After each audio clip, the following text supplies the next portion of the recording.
En tant que député parlementaire, nous avons un travail très important à faire par rapport au statut avancé avec l'Union européenne que le Maroc a signé en 2008 et surtout par rapport à la réglementation et donc à l'adaptation de l'ensemble des lois à caractère surtout économique par rapport à la législation européenne.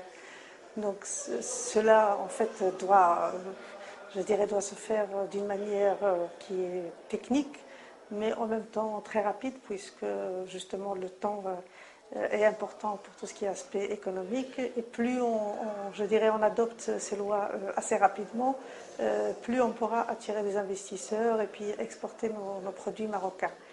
Néanmoins, il y a quelque chose qui est très important auquel il faut faire attention, c'est que ces lois nous permettent de moderniser notre économie marocaine et donc ils doivent également profiter à nos citoyens marocains.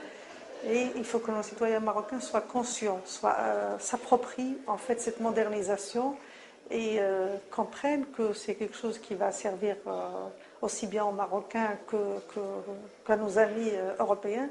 Et donc, en tant que parlementaires, nous devons également faire en sorte de communiquer autour de ces lois, de ces acquis communautaires qu'on veut s'approprier.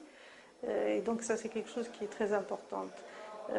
Par la suite, il faut également, en tant que parlementaire, veiller à l'exécution, à la rapidité de la mise en œuvre de ces lois par le gouvernement. Et donc, dans notre travail de contrôle de gouvernement, en tant que parlementaire, nous devons suivre, l'exécution de ces lois. Par exemple, si on prend la protection des données personnelles, cela fait 2 ans que la loi a été adoptée. Malheureusement, la commission qui a été nommée 1 an après n'a toujours pas été opérationnelle. Et donc, on ne peut pas encore opérationnaliser cette loi qui nous permettrait d'attirer des investisseurs européens dans un secteur comme l'offshoring, qui est très important pour les jeunesses marocains, puisqu'il permet de créer des milliers d'emplois.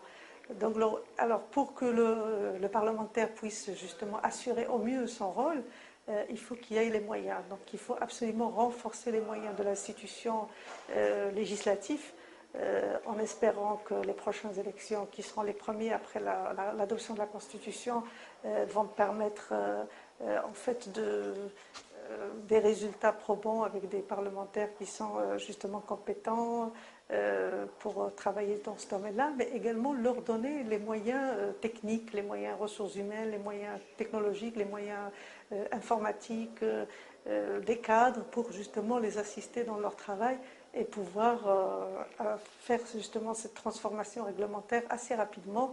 Et ceci va nous permettre d'attirer des investisseurs et d'exporter plus et donc de développer notre pays et créer de l'emploi.